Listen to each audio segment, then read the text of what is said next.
Hoy empezó. ¿Hoy empezó? Yo también. Buenas noches. La lluvia hoy ahuyentó a algunos. Son las 19 horas del sábado 20 de junio de 2020.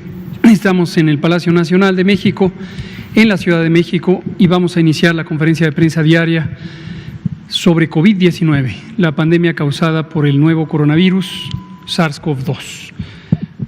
Y hoy vamos a centrarnos en el informe técnico, más un complemento que traemos para mostrarles en dónde estamos en el curso de la epidemia, y este tema que repetidamente ha salido sobre el momento del pico de la epidemia, el pico de la curva, y que hay todavía algunas personas que esto les causa mucha desazón. Entonces, hoy lo vamos a ver gráficamente qué quiere decir una curva hecha de muchas curvas. Lo vamos a ver. Le pido al doctor José Luis Salomía, director de epidemiología, si presenta el informe técnico, por favor. Con su permiso, señor subsecretario. Muy buenas tardes a todas, todos.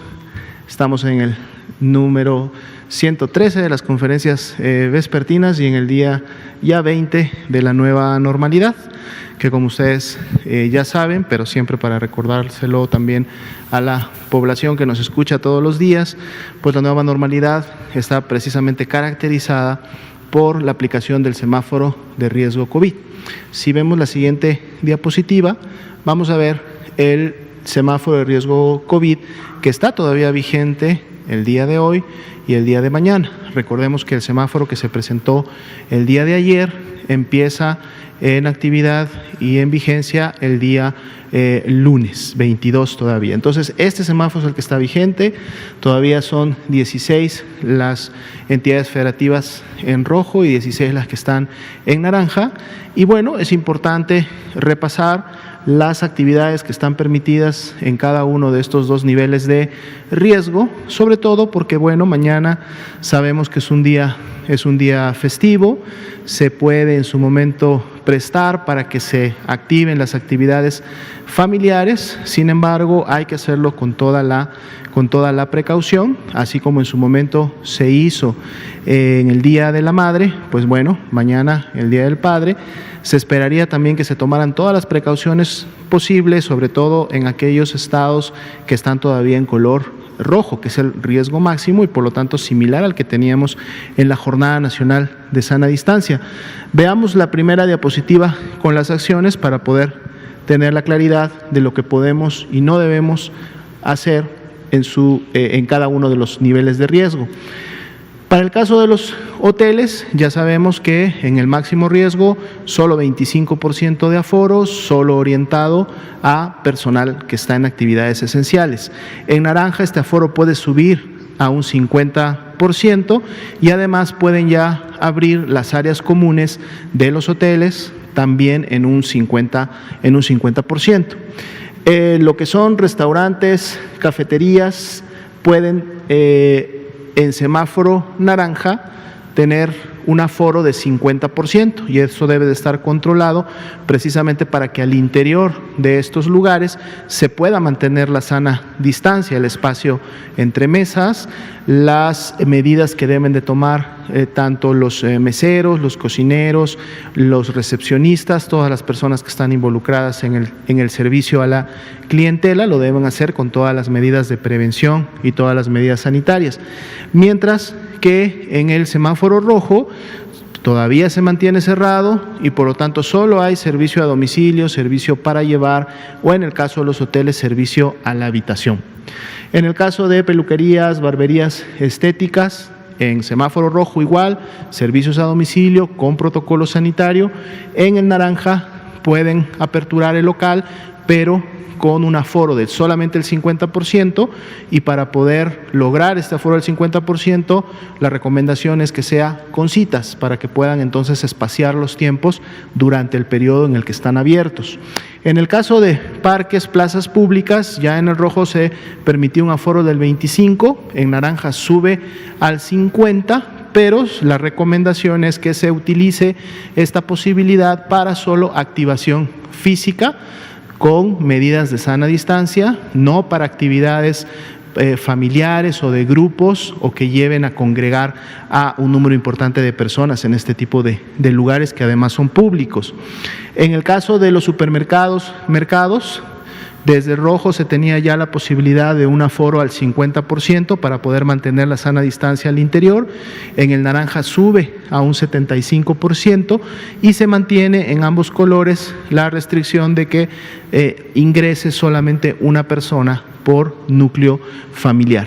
En el caso de los deportes profesionales, continúan en ambos colores, todavía los estadios cerrados. Pueden llevarse a cabo los partidos, los juegos a puerta cerrada, teniendo presente las medidas de prevención sanitaria que deben de llevar a cabo los jugadores, el equipo técnico, las personas que asistan a los mismos al interior, pero en este momento para ninguna de las 32 entidades federativas se permitiría juegos con estadios con personas. Todavía no se puede llevar a cabo esta actividad. Veamos la siguiente diapositiva. Aquí tenemos los gimnasios, los spas cerrados en rojo, no deben de prestar servicios, y para las entidades que están en naranja lo pueden hacer con un 50% de aforo e igualmente con citas para poder espaciar los tiempos, poder espaciar la limpieza de los aparatos, de los equipos, de todos los instrumentos que utilizan para estas actividades y también para poder estar guardando bien la sana distancia al interior. En el caso de cines, teatros, museos y eventos culturales con menos de 500 localidades, sabemos que en semáforo rojo están cerrados y en naranja pueden iniciar actividades, pero con solo un 25% de aforo, ¿no? Y ponemos siempre el ejemplo: si hay 100 localidades que pueden ser vendidas y ocupadas al interior de estos espacios, pues bueno, solo se pueden vender 25, y además esas 25 deben de estar distribuidas en toda el área para que haya una muy buena distancia entre cada una de las butacas que pueden ser ocupadas por personas. En el caso de centros comerciales cerrados cuando estamos en rojo, 25% de aforo cuando estamos en naranja, y es un aforo que, bueno, cada responsable de los locales o tiendas que están al interior del centro comercial deberán de estar regulando y controlando para que no haya acúmulo de personas al interior de los mismos y que se pueda entonces guardar la sana distancia. Espacios de culto de diferentes tipos, igual en semáforo rojo están cerrados, en naranja pueden aperturar con un aforo de un 25%, que igualmente permita al interior guardar una sana distancia, además de estar aplicando las medidas preventivas sanitarias para evitar contagios. Y estos dos otros ejemplos que tienen que ver con eventos masivos, como serían conciertos o grandes congregaciones, o los locales que son bares o similares, en ambos colores todavía se mantienen cerrados, es decir, no se permite ninguna actividad. Esta podrá realizarse todavía hasta que el nivel de riesgo sea todavía menor al rojo o al naranja, en el cual ningún estado, ninguna entidad federativa se encuentra en este momento, ni lo estará tampoco la próxima semana. Entonces, bien, con esto en mente, también llamamos lógicamente a toda la población en México a que el día de mañana pueda ser responsable en el hecho de la protección precisamente a sus seres queridos, a sus amistades, a todas las personas con las que se encuentran, tratando de limitar lo más posible, recordando que todavía hay 16 entidades federativas que están en rojo, tratando de limitar la movilidad y guardando la sana distancia y tratando siempre de cuidar sobre todo a los adultos mayores, que muchos de ellos seguro son padres, seguro son abuelos, pues hay que cuidarlos también el día de mañana. Veamos ahora sí la primera diapositiva, que tiene que ver con la actualización del panorama mundial. Vemos esta estabilidad, pero una estabilidad que pues no ha cedido, es decir, tenemos prácticamente 2 semanas con estos porcentajes, lo que quiere decir que continúan confirmándose casos todos los días, prácticamente al mismo nivel que los que van saliendo de la ventana de 14 días. se mantiene en 22% la pandemia a nivel mundial, y la región de las Américas, que tiene más de 1 millón de casos con inicio de síntomas en los últimos 14 días, sigue representando más de la mitad de toda la carga de pandemia activa que actualmente hay en el mundo. Solamente Europa es la que ha mostrado una reducción, digamos que consistente, sistemática, inclusive ya ha llegado a un tercer lugar, y sus proporciones, aunque muy poquitas, pero han continuado disminuyendo, no así la región de las Américas, que todavía está en una estabilidad en la parte superior. Veamos la siguiente diapositiva, es la actualización de los números para el día de hoy. Son 473.952 las personas que hasta el momento se han estudiado por haber sido clasificadas como casos sospechosos de la enfermedad.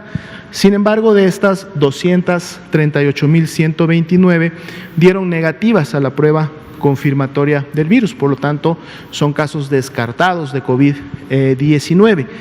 Sin embargo, al día de hoy todavía se encuentran 60.621 personas esperando un resultado de laboratorio para saber si se descartan o se confirman, como es el caso de 175.202 personas que hasta el momento han salido positivas a la prueba de SARS-CoV-2 y por lo tanto son nuestros casos confirmados acumulados de COVID-19 hasta el momento. Sin embargo, de este grupo, 23.567 representan los casos que ya tienen un resultado confirmado, los que han iniciado con signos y síntomas en los últimos 14 días. Sin embargo, ahora vamos a ver en otras diapositivas que de estos sospechosos acumulados también tenemos casos en los últimos 14 días, donde también podríamos esperar casos confirmados y por lo tanto que la epidemia activa en México pues sea mayor. Veamos la siguiente diapositiva. Vamos a ver la carga acumulada, cómo se distribuye, 175.202 casos confirmados acumulados, los podemos ver representados en el mapa por cada entidad federativa en rangos que van precisamente concentrando estos casos. El rango más alto son de 20.000 a 50.000, ahí se encuentran solamente iniciaron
confirmando y a la cantidad de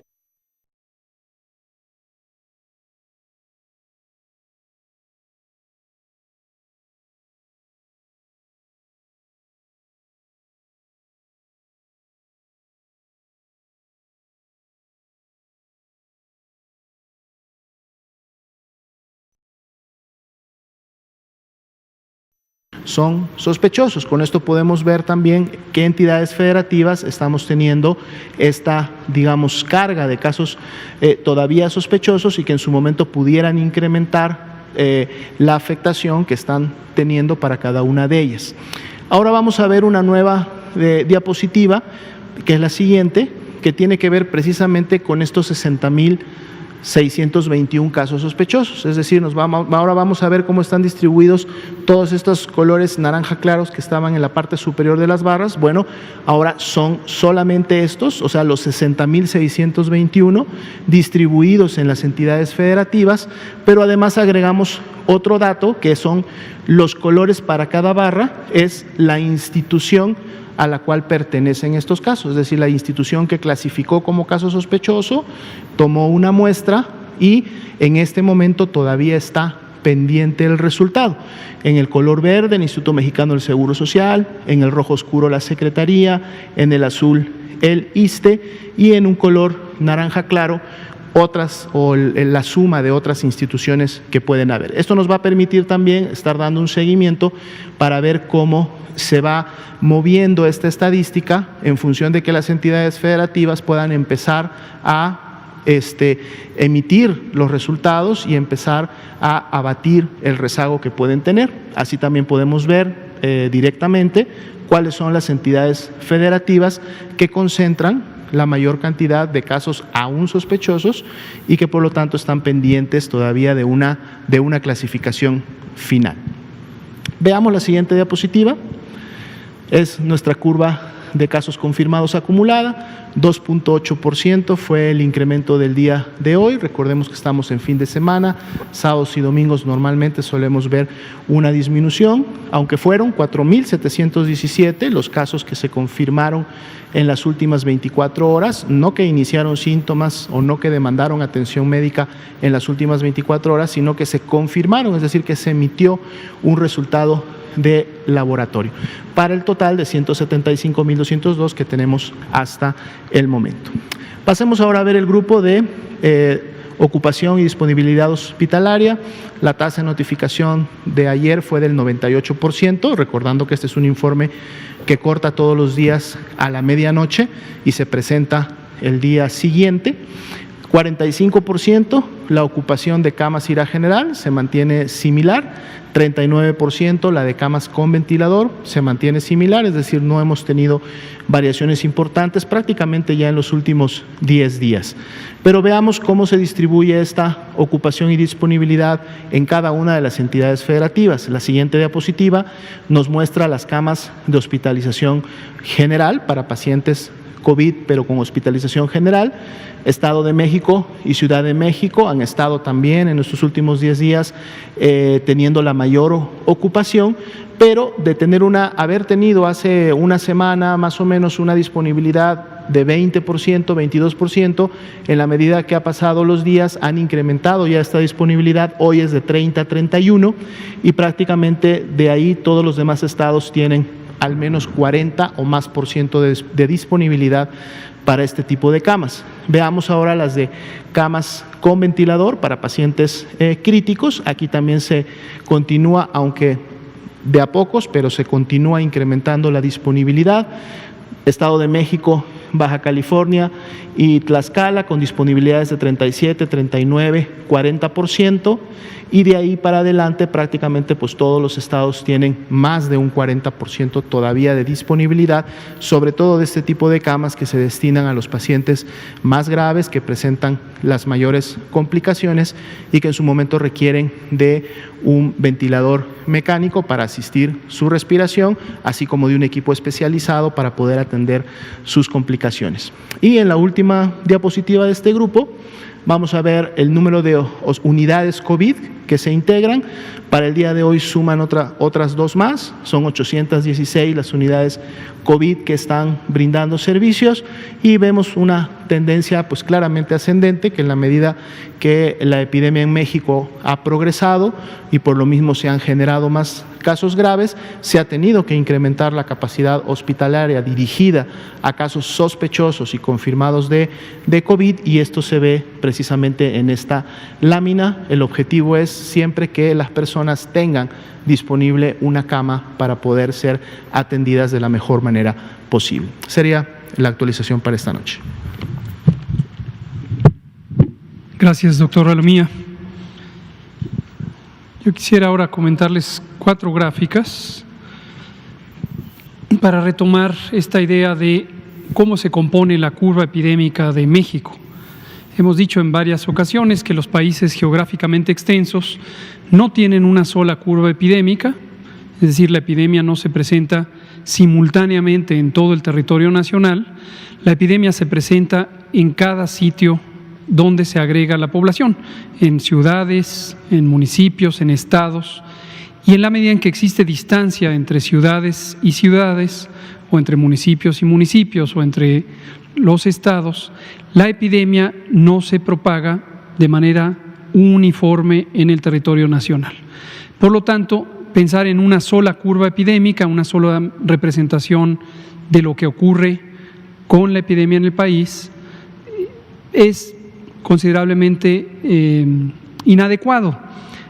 Claro está que cuando se intenta comparar entre países como información gruesa, pues los organismos internacionales, las universidades, tienen simplemente la visión general de cada país, de cada Estado nacional.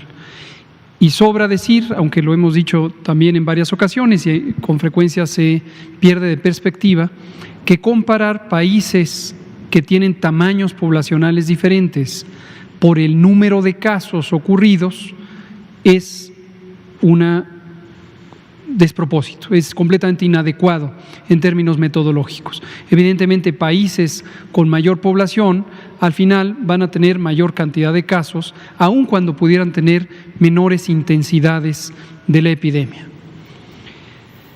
Vamos a verlo de manera gráfica. Aquí tenemos nuevamente una curva epidémica.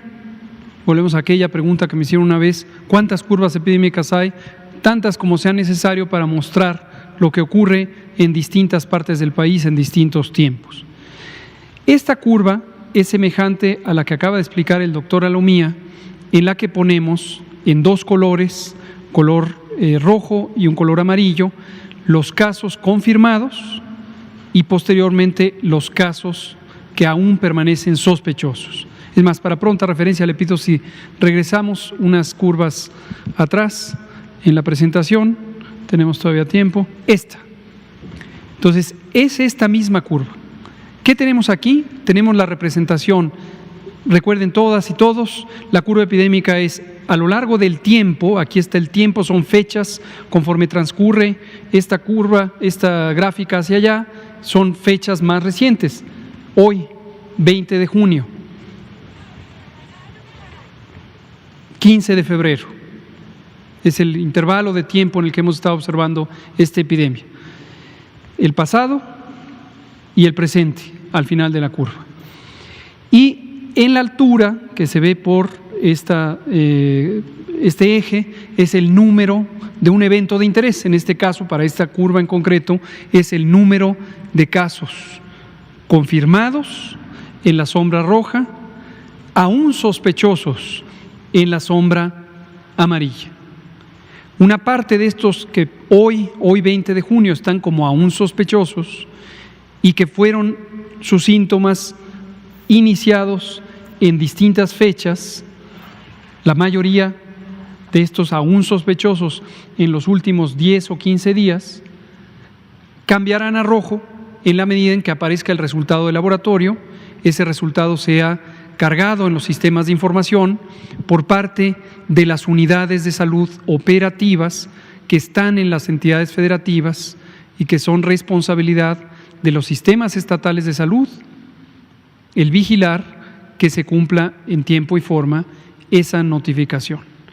Pero esto irá cambiando a rojo y conforme pase el tiempo, esta curva seguirá describiendo la trayectoria de la epidemia con una sombra amarilla representando los registros más recientes.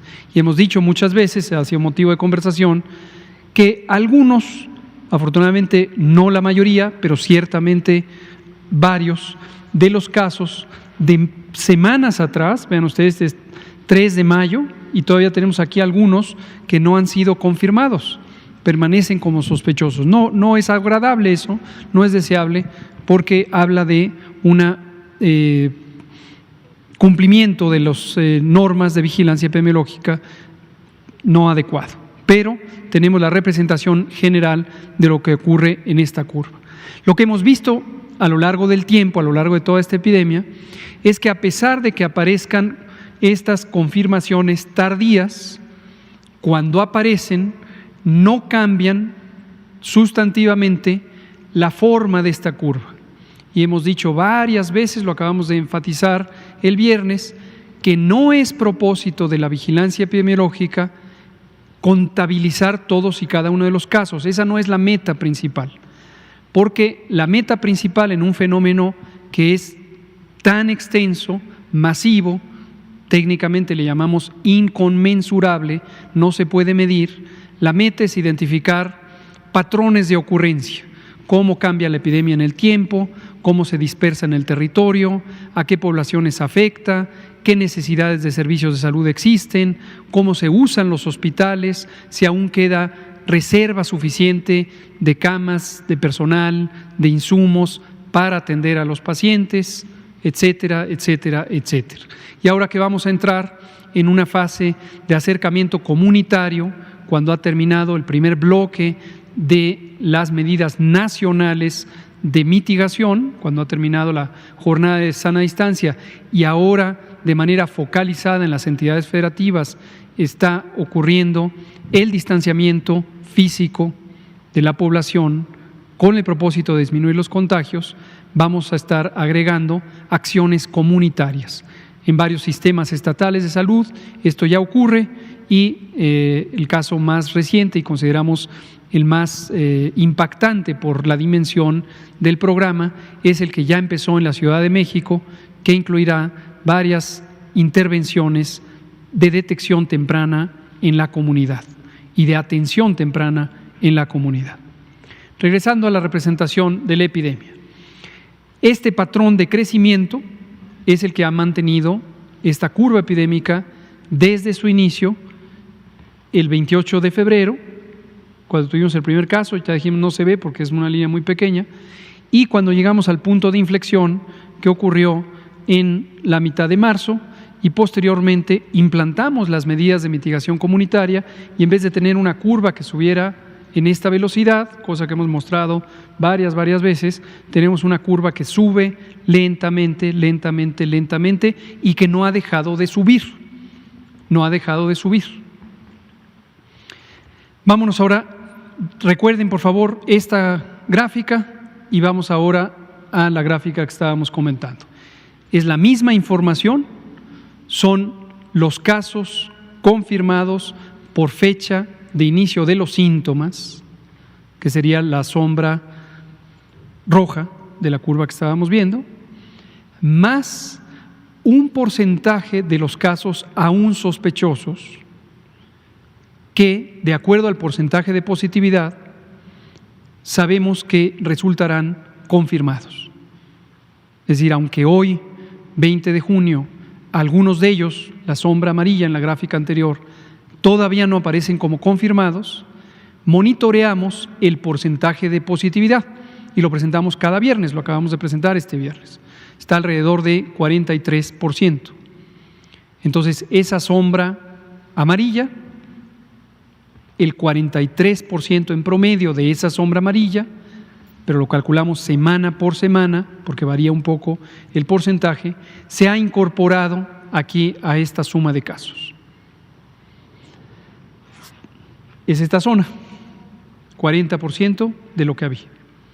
Y nos permite ver la trayectoria de la curva epidémica y una señal que quisiera que se tome con mucha reserva, pero es alentadora, es que desde el 8 de junio, que es este lugar, ya no estamos teniendo un crecimiento tan acelerado. Todavía no es una conclusión definitiva, tenemos que esperar al menos una semana más para observar durante 14 días el comportamiento de la curva epidémica. Esta curva termina aquí el 12 de junio, téngalo presente, 12 de junio. Los últimos días, los días transcurridos, los 8 días transcurridos desde el 12 de junio, intencionalmente no están aquí en esta gráfica, porque sabemos que generalmente, producto del retardo de notificación, están más abajo y dan una falsa impresión de que la epidemia ya está acabando, y la epidemia todavía no se acaba, Pero es alentador ver que llegue a una zona de estabilización. Veamos la siguiente.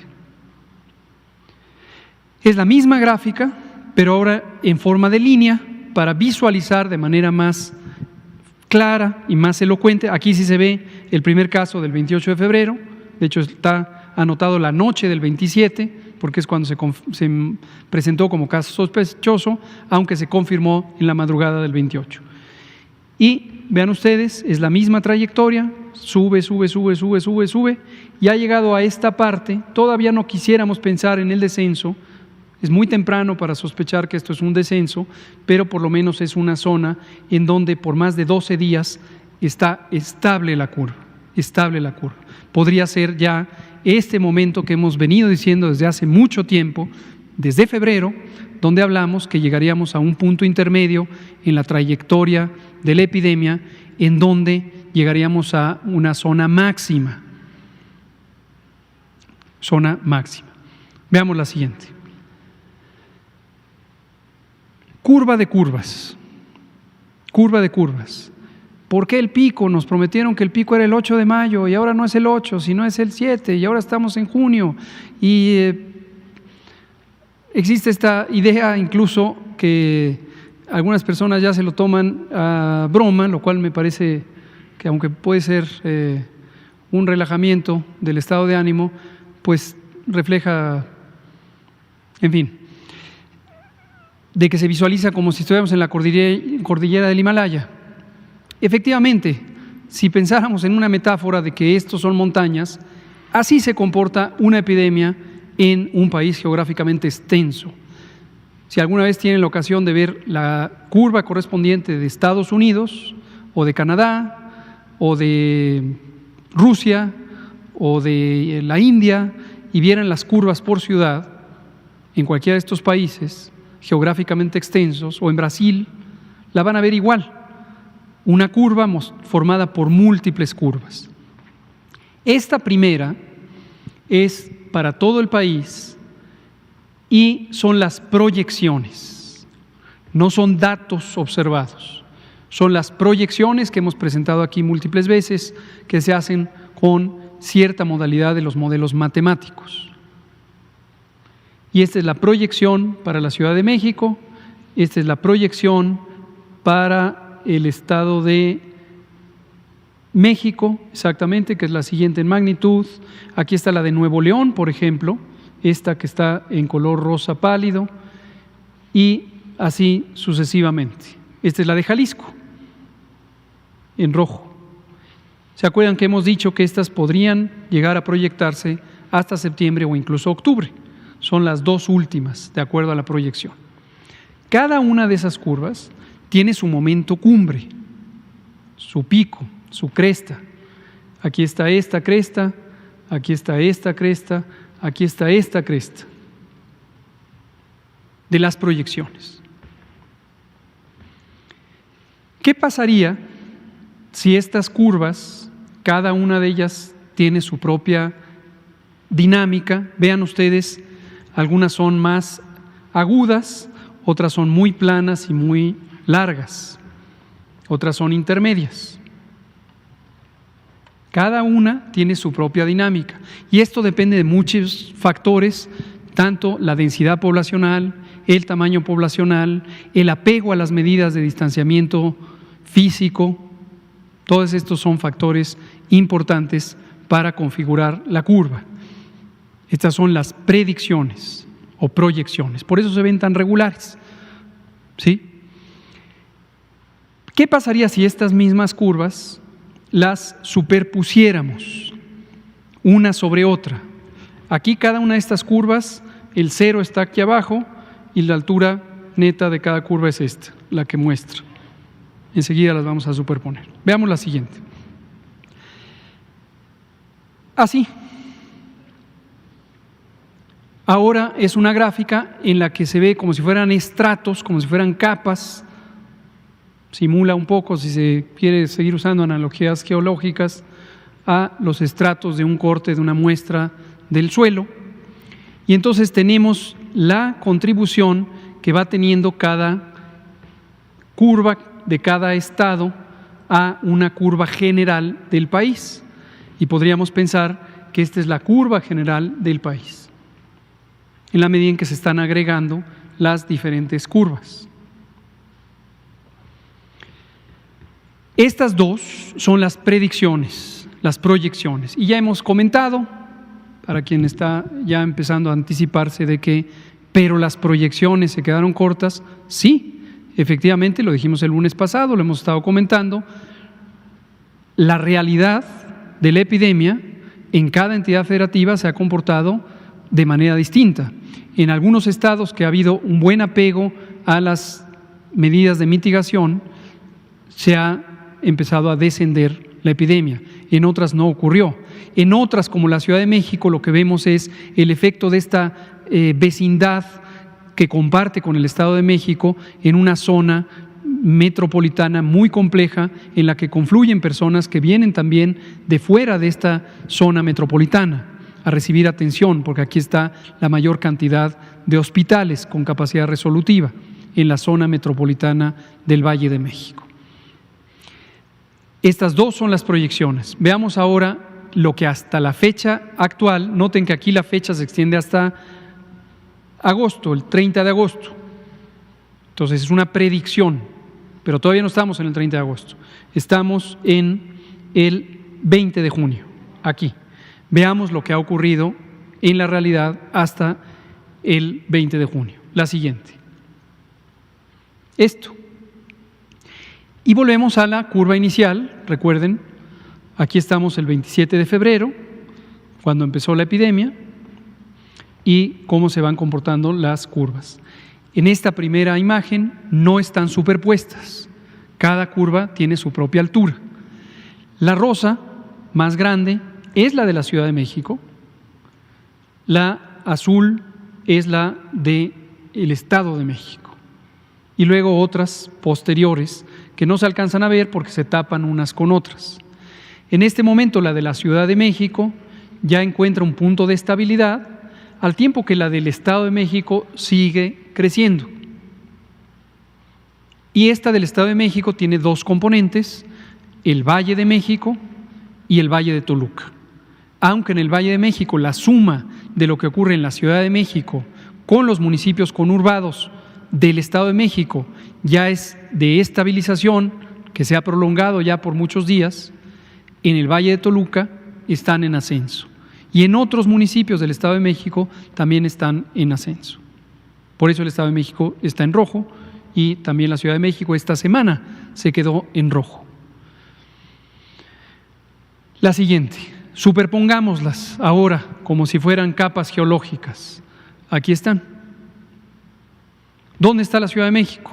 Ahora quedó aquí hasta abajo, es esta sombra amarilla, es la que tiene la mayor contribución respecto al todo.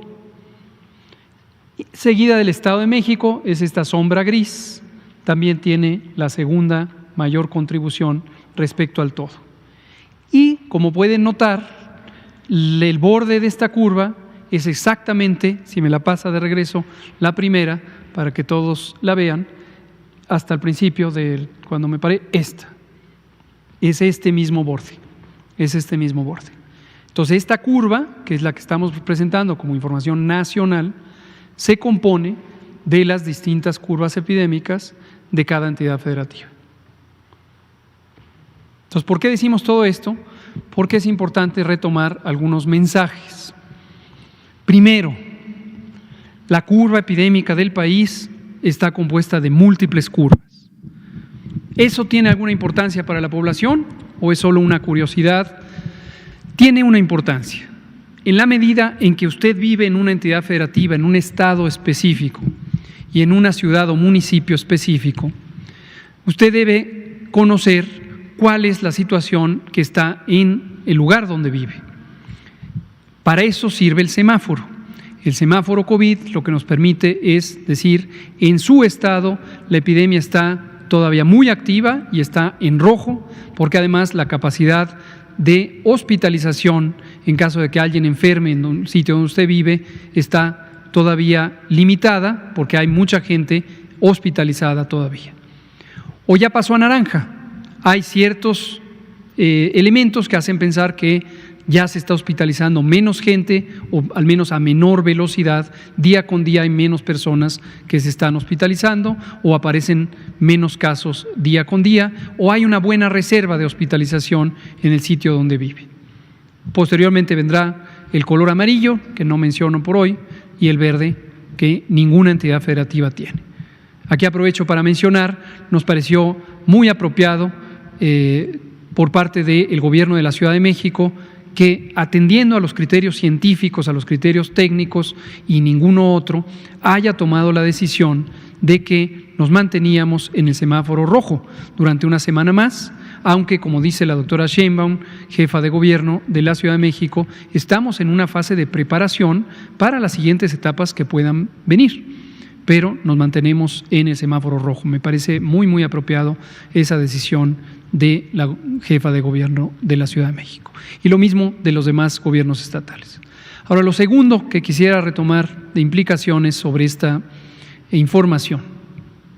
La epidemia sigue, y en el momento en que la epidemia se mantenga a una velocidad de crecimiento que permita atender a las personas, se está cumpliendo el objetivo fundamental de las medidas de control y de mitigación.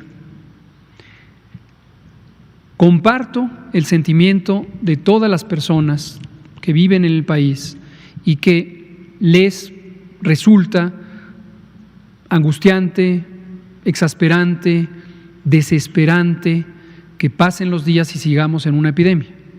Comparto ese sentimiento, me parece completamente entendible. Pero eso no puede llevar a una idea no amparada en la realidad de que la epidemia se puede evitar o se puede cancelar o se puede suspender. No, desafortunadamente no. Si así fuera el caso, tendríamos al menos algún país que lo haya logrado. Y los países que han tenido un control epidémico, que hasta el momento ya tienen un descenso de sus curvas epidémicas, solo hay uno que formalmente ha declarado que ya no tiene decesos, que ya no tiene muertes por COVID, lo cual me parece muy bueno, y es España. Que bueno, es hasta el momento el único. Todavía muchos otros países europeos, Europa es la segunda región después de China como país que empezó con la epidemia. Varios de los países europeos occidentales ya tienen un descenso sostenido y muy bueno, pero siguen teniendo casos, siguen teniendo defunciones, siguen teniendo hospitalizaciones. Tampoco ahí se ha acabado la epidemia. No hay ningún país que realmente haya terminado con su epidemia. China mismo, que había logrado ya suspender la transmisión, tiene ahora un posible rebrote en la capital del país, ya no en la región donde originalmente empezó. Entonces, llamo una vez más a que tengamos paciencia, a que tengamos claridad de la información que se presenta, que no nos dejemos confundir por perturbaciones, por giros de otro tipo que no son la evidencia técnica, la evidencia científica, y ni anticiparnos a tomar decisiones precipitadas, ni tampoco pensar que la epidemia se puede suspender súbitamente. Y tercero, que lo decíamos ya ayer, la nueva normalidad,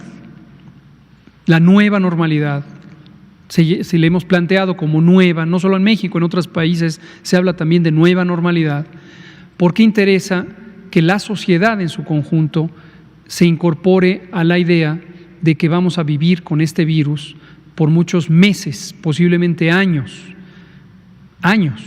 porque en el mundo va a seguir circulando este virus y va a seguir causando enfermedad y casos, desafortunadamente también hospitalizaciones o incluso muertes. Y como esto va a durar mucho tiempo, recordarán que en febrero dijimos, preparémonos para una epidemia larga. Como esto va a durar mucho, no podemos estar perpetuamente con ni el país ni los demás países cerrados o enclaustrados, limitados en su vida pública. No se puede, no se debe, porque hay gente que sufre los estragos de este estado de suspensión. Entonces, lo que tenemos que hacer, y por eso hacerlo de manera gradual, de manera ordenada, es fundamental, empezar a incorporar una nueva forma de vivir respecto a la prevención de una enfermedad infecciosa que se transmite por vía aérea. Y eso incluye sencillas medidas de prevención que, si las hacemos consistentemente, es decir, todo el tiempo, todos los días, todas las personas, vamos a lograr mantenernos en un equilibrio razonable respecto a la enfermedad, que eventualmente nos llevará a que se termine este primer ciclo epidémico y que posteriormente la reocurrencia o recrudecimiento de la transmisión del virus nos permita reducir sus impactos. Ese es el mensaje que queríamos traer hoy. Abrimos a preguntas y respuestas. Usted acá con la mascarilla, Dulce Soto, usted pie de página, ustedes dos. Bueno, ya está ahí, Carlos. Ya está, ¿qué tal, doctor Gatell, doctora Lomía? Buenas noches, Carlos Guzmán de ABA Noticias. Dos preguntas. La primera, nos llama muchísimo la atención esta parte que mostraba el doctor Lomía de las estadísticas de los sospechosos. Veíamos la parte de que Estado de México específicamente, y Ciudad de México no tanto, pero Estado de México tiene muchísimos sospechosos no confirmados. Se va a hablar, ¿qué se va a hacer con la Secretaría Local? Porque finalmente es una Secretaría Local la que administra los servicios de salud, no es la federal. Se va a hablar para que esta entidad, y obviamente junto con la Ciudad de México, pues hagan algo para que este tipo de casos sospechosos no se queden ahí, porque son muchísimos. Estaba viendo en el caso del Estado de México, incluso son más del doble de los confirmados, doctor. Y otra pregunta, si me permite. Con mucho gusto. No, en el caso de la Ciudad de México y en el Estado de México no son más del doble. Ajá. En otros estados sí, los hemos mostrado, en particular Nuevo León y Coahuila. En la Ciudad de México y el Estado de México se ven muy aparentemente porque son los que tienen la mayor cantidad de casos. Exacto. Pero la proporción de los que permanecen como sospechosos comparados con los que ya están confirmados, o la razón, no son más del doble. De hecho, son, si los ordenáramos por esa razón, esa comparación entre los sospechosos y los confirmados, estarían entre los últimos lugares. No es de hablar o no hablar, es de que la capacidad instalada del sistema de salud, incluida la vigilancia epidemiológica, por mucho tiempo en el país no ha tenido el desarrollo que se necesita para enfrentar fenómenos como este. En la Ciudad de México operaba desde siempre el INDRE, nuestro Laboratorio Nacional de Referencia, el Instituto de Diagnóstico y Referencia Epidemiológicos, como si fuera el laboratorio estatal de la Ciudad de México. Pero la Ciudad de México en sí misma no tiene un laboratorio estatal de salud pública formalmente constituido. En la pandemia de influenza 2009 se estableció un nuevo laboratorio que está en la zona de la Jusco Medio, que tiene capacidades prometedoras para que se convierta en un laboratorio estatal, pero todavía no llega al nivel de desarrollo suficiente. Lo que ha estado haciendo el gobierno de la Ciudad de México desde el inicio es auxiliarse de instituciones que existen territorialmente en la Ciudad de México, los institutos nacionales de salud, en particular el Instituto de Nutrición, el INER, el Instituto de Medicina Genómica, el IMSS La Raza y el propio INDRE. Y entonces ahorita tenemos, el INDRE está cubriendo la mayor cantidad de necesidad de esto. Y lo segundo que nunca hay que perder de vista es la Ciudad de México tiene la mayor cantidad de población y tiene además la mayor cantidad de hospitales. Entonces, en la medida en que tiene la mayor carga de atención, tiene la mayor cantidad de casos registrados. Entonces, esa es la razón por la que enfrenta un reto muchísimo mayor del que podrían enfrentar cualquiera otra de las entidades federativas. Y otra, esta parte de las estadísticas, de las curvas, pues ha quedado para mí bastante clara. Yo que llevé estadística en la universidad, en la Autónoma Metropolitana de Xochimilco y en la ENA también, donde tomé mi maestría, pues creo que nos queda bastante claro esta parte de las estadísticas. Creo que hay gente, específicamente veía un periódico que el día de hoy cabeceaba 20,000 muertos y contando. Pues tal parece que a algunos no les quedan claras las matemáticas o no sé qué es lo que suceda. En este caso, ya después del tema de las estadísticas y de las curvas, comentaba un tema muy importante. Es una epidemia, ya lo había dicho en febrero, en marzo, hace 2 semanas lo reiteró, que es una epidemia que llegó para quedarse en muchos sentidos. Es una epidemia que incluso puede durar años, el coronavirus aquí entre nosotros, hasta que no haya una vacuna, obviamente. ¿Qué se está planeando por parte de la Secretaría de Salud para que, bueno, pues la gente tome conciencia de los cuidados? Ahí está el cubrebocas, está la cuestión del lavado de manos, está lo del gel antibacterial, pero ¿qué otras medidas se van a tomar para que la gente pueda convivir con el virus? Finalmente podamos convivir con el virus y obviamente enfrentar la segunda oleada que se viene para diciembre, doctor. Gracias. Fundamentalmente las medidas de prevención de esta epidemia son relativamente simples, insisto, cuando se realizan de manera consistente, es decir, todo el tiempo por todas las personas, pueden ser muy efectivas. La sana distancia, que parece algo simple, es sumamente poderoso como medida de precaución, de prevención del contagio. Pero ¿cuál es el problema? Que no se realiza de manera continua. Entonces la gente se lo olvida y 3 días después ya está otra vez cerca unos de otros.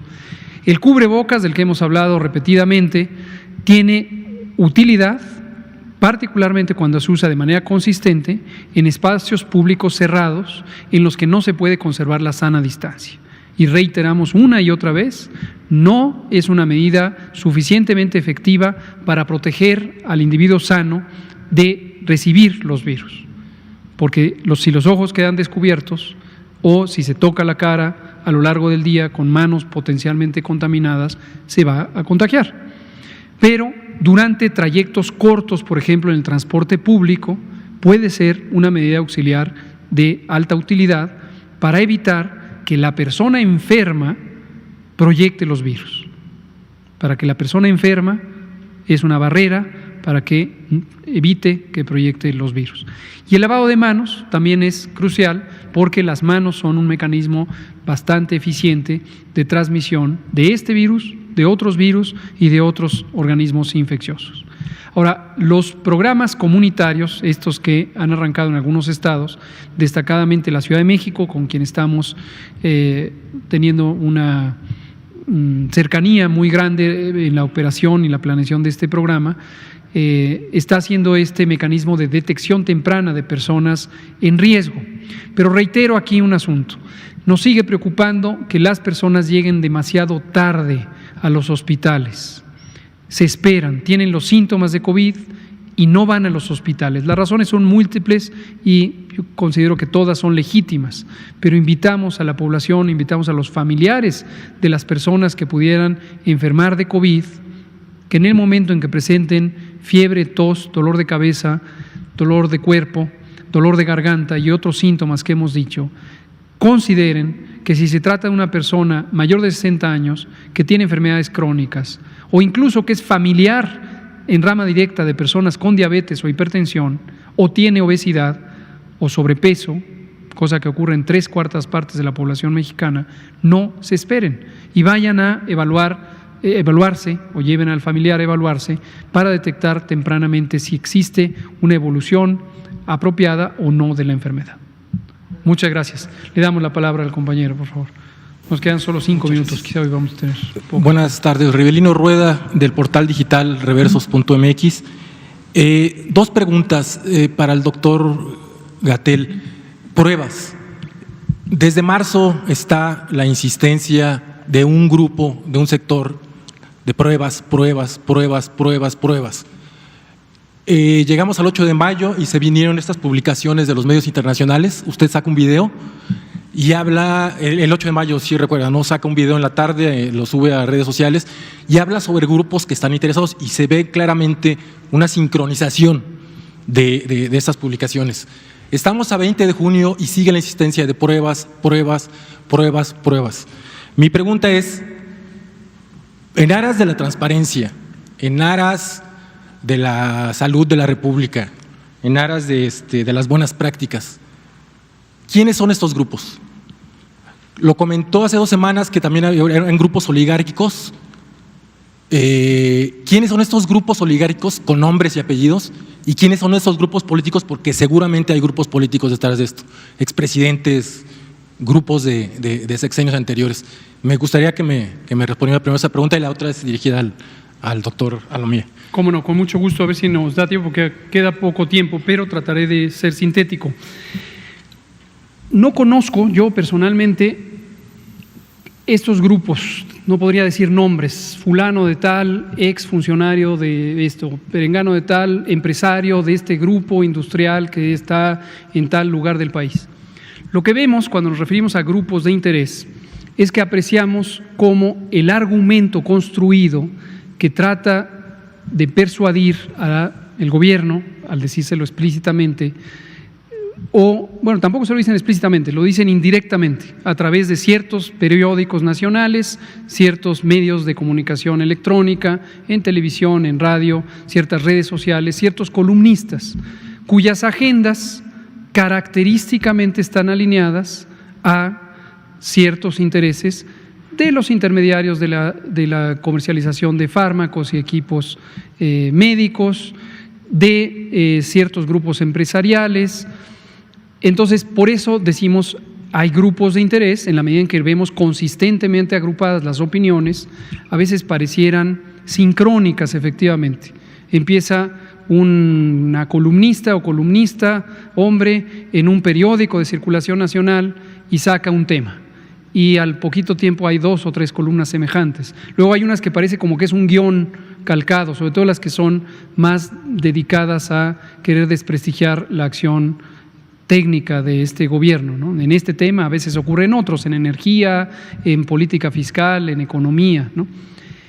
Y nos llama la atención cómo la confluencia del mensaje no está articulado con un razonamiento técnico, científico, que estuviera encaminado a hacer luz del fenómeno. Yo he dicho aquí, nos interesaría mucho si existe una explicación que realmente construya una argumentación de por qué el acto de hacer prueba tendría que resultar en un control más apropiado de la epidemia, que lo expliquen, que lo expliquen. El mensaje que ha dado el director de la Organización Mundial de la Salud, el doctor Tedros Ghebreyesus, cuando hizo su famosa test, prueba, prueba, prueba, ha sido distorsionado N veces. Pareciera como que editan ese segmento para que prueba, prueba, prueba, como si fuera un mantra o una oración. Nosotros le preguntamos directamente a la Organización Mundial de la Salud, a través de la misión diplomática permanente de México en Ginebra, por favor, ¿a qué se refieren? Quisiéramos saber qué falta. Y todos los días, literalmente de lunes a viernes, trabajamos con los representantes de la Organización Mundial de la Salud en México, unos colegas estupendos que tienen una capacidad técnica y una formación de altísimo nivel. Y todos los días nos dicen, lo que ustedes están haciendo es consistente con las recomendaciones técnicas de la Organización Mundial de la Salud. Esta distorsión llevada a el deseo de hacer pruebas sin una elaboración sobre su posible impacto, ¿cuál sería el mecanismo por el que conectaría? Es improcedente. Lo acaba de decir en un foro donde participó el doctor Alomía, precisamente el representante de la Organización Mundial de la Salud, el jueves pasado, un foro organizado por el Instituto Nacional de Salud Pública. Les recomiendo que lo vean, seguramente está en la página web del Instituto Nacional de Salud Pública. Es un foro sobre la vigilancia epidemiológica de COVID. Participó nuestro director general de epidemiología, el doctor Alomía, participó el representante de la Organización Panamericana de la Salud y volvió a decir lo mismo. Pero la desinformación que vemos efectivamente en primeras planas aparece sincrónicamente cuando parece que otros intereses que nada tienen que ver con controlar una epidemia están siendo de alguna manera afectados. Le dejo preguntarle al doctor Alomía. Ya sería rápido. Sobre este tema, pues también con una tragedia, ¿no? Los cadáveres, los cuerpos que no se reclaman. Hay una cifra, hay un dato de cuántos cuerpos no se han reclamado y cuál es el destino. Sí sabemos que con este acuerdo de la Secretaría de Gobernación no se deben sepultar, sino están en forenses municipales, están en morgues municipales, están en dónde están esos cuerpos y cuál sería la cifra de estos cadáveres que no han sido reconocidos todavía. Bueno, comentar rápidamente que el sistema de vigilancia epidemiológica no se enfoca en este tipo de estadísticas. Tendría que ser una estadística que a lo mejor tendríamos que recopilarla de los gobiernos locales o inclusive de algunas oficialías o registros civiles como tal. En su momento hay sí todo un modelo de análisis de la mortalidad que incluye estos números y entonces en una investigación más extensa y enfocada al tema específico de la mortalidad, más allá de la vigilancia epidemiológica solamente, hace uso de estos insumos, estas fuentes de información para en su momento poder lograr toda la estadística que finalmente sabemos el órgano oficial en México, que es el INEGI, termina publicando año con año, ¿no? Pero tendría que ser otras fuentes las que tendríamos que consultar para poder tener ese dato. No lo sabríamos en este momento, no tendría esa información. Gracias. Termino con un mensaje, aunque ya son las 20:03. Mañana es Día del Padre. Tradicionalmente en México hay una costumbre de celebrarlo, quizá no tan frecuentemente o con tanto entusiasmo como el Día de la Madre, pero ciertamente hay padres que merecen ser felicitados, apreciados. Les pedimos atentamente a la población, eviten reunirse físicamente, la epidemia sigue activa, no es todavía momento oportuno para realizar fiestas, congregaciones, estén cercanos y cercanas emocionalmente de sus señores padres y abuelos y eviten reunirse. Más adelante lo celebrarán, la mayoría de ellos son de edad suficiente como para estar en condición de mayor riesgo de complicarse y es el mejor regalo que le pueden hacer en este momento al papá es no llevarle un riesgo de tener COVID y de tener un mal desenlace por COVID. Felicítenlo por otros medios, exprésenle su aprecio, su apoyo, pero no lo visiten, manténganse a sana distancia por el día de mañana. Gracias. Buenas noches.